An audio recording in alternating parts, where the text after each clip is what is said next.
Merry Christmas, Trinity Church. I'm Alison Jenin, and I'd like to share some traditions that we have at our house at Christmas. The first one that we have started is actually something that was passed down to me from my mother. We make what's called holiday bread, and it's cinnamon and sugar dough rolled in butter and placed in a pan.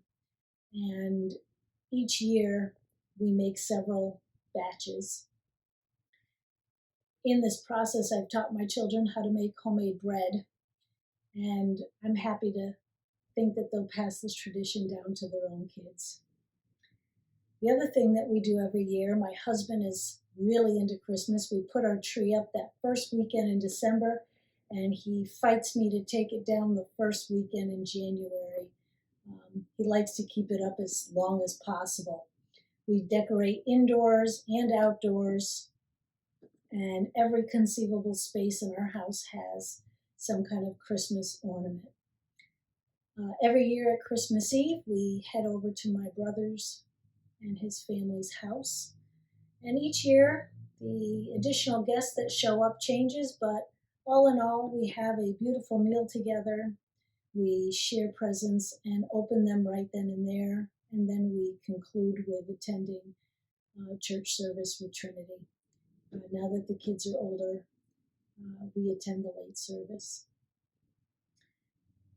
Christmas morning has always been that the kids are allowed to get up at whatever time that happens to be and open whatever's in the stockings. However, they are advised that they need to wait for mom and dad to arise at a more reasonable hour where we take our turn, youngest to oldest, each one opening one gift, oohing and ahhing over every item that they unwrap. During this time, we're snacking on that holiday bread, having some coffee, and mainly just enjoying the morning. We stay in our PJs. We start to watch some Christmas movies, Miracle on 34th Street or A Christmas Story, and at some point my mother-in-law joins us. We have a holiday Christmas brunch. The only constant thing is each year we have a ham, but the rest of the menu changes.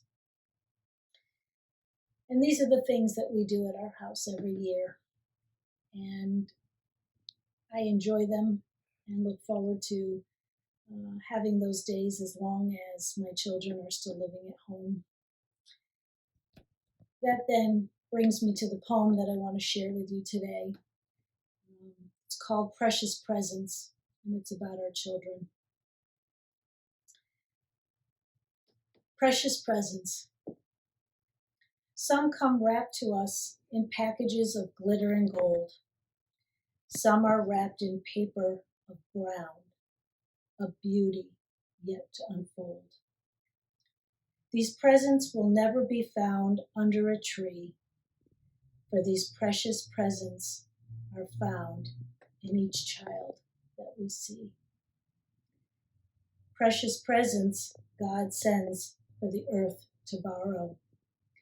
Laughter, hugs, and toothless grins, the future of tomorrow.